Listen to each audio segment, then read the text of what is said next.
How old were you when you got into conspiracy theories? And what was My the whole first, life, I've always What been. was the first conspiracy that you... Are you on the mark?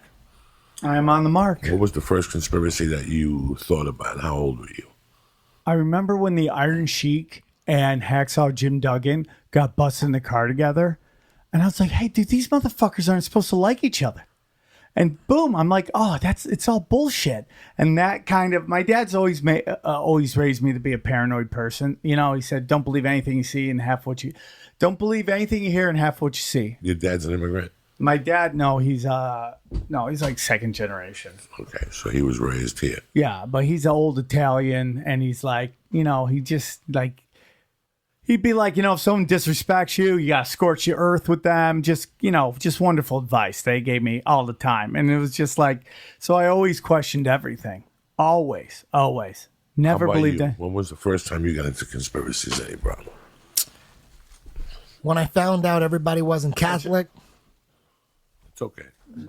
It happens. Yeah, I thought everybody was Catholic. I grew up in a neighborhood where everybody was Catholic. We had a neighborhood church, Our Lady of Pilar, right there on 6th Street in Santa Ana.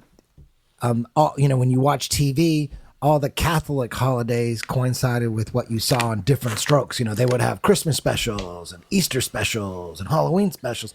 I thought everybody was Catholic, but then once, I think I was 11, once I found out that there was a whole shitload of Jews and Muslims and Hindus, and I thought, wait a minute, who's right here? How come they're saying that if you don't believe their shit, you're going to hell, and they're saying if you don't believe their shit, you're going to hell, but we're saying that too?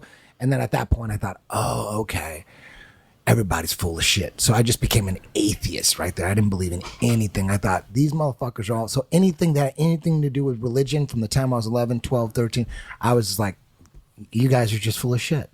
Because how could, there's more, I think there's, isn't there more Muslims than Christians? Yeah. I mean, isn't, I don't know, something like that, right? Or even if it's like even, that's still a lot of people that don't believe in Christ.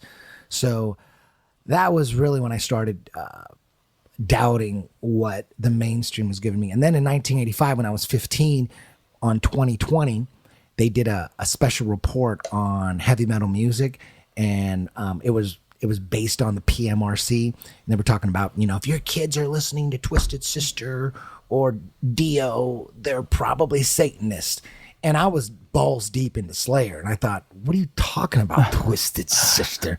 I'm 15, I'm like, these motherfuckers are supposed to know everything? You're holding up the wrong albums. Judas Priest saying satanic? You need to hold up Creator and Destruction and Sodom. Like, I was into the bands that were straight up talking about Satanism, because Dio, or like you'd listen to like Motley Crue, maybe there's some backward masking shit on Led Zeppelin or something like that, but Slayer was writing straight out. There was no subliminal messages. There wasn't any backward messages. They were telling you that we're gonna, every song was about killing babies and demons rising from hell and sacrificing priests and fucking corpses and sending their souls to hell, and all of a sudden I'm watching 2020 and they're talking about fucking Motley Crue and Judas Priest being satanic.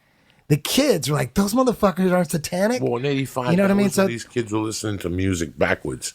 Remember that they got taken to court, Judas Priest, because the kid killed himself. Yeah, as a kid who was balls deep into music like that, me too. I was like, dude, you guys are going after the wrong bands. Yeah, I felt you're the not same going. way. Why aren't you going after King Diamond? His album covers are straight satanic. He's telling you he's satanic, but they were ignoring all the bands that were balls deep into Satan. And then they were going after bands that had nothing to do with Satan.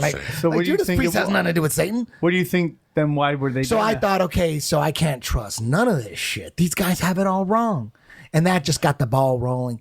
And then I was in speed metal bands in my teens playing drums, and I was in a band called Resistance, and we were conspiracy theorists, but we didn't know shit. There was no internet.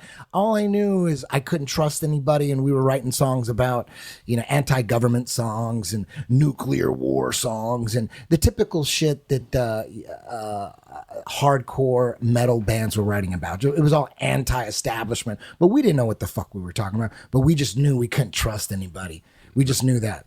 I gotta ask you both a question real quick. Yeah.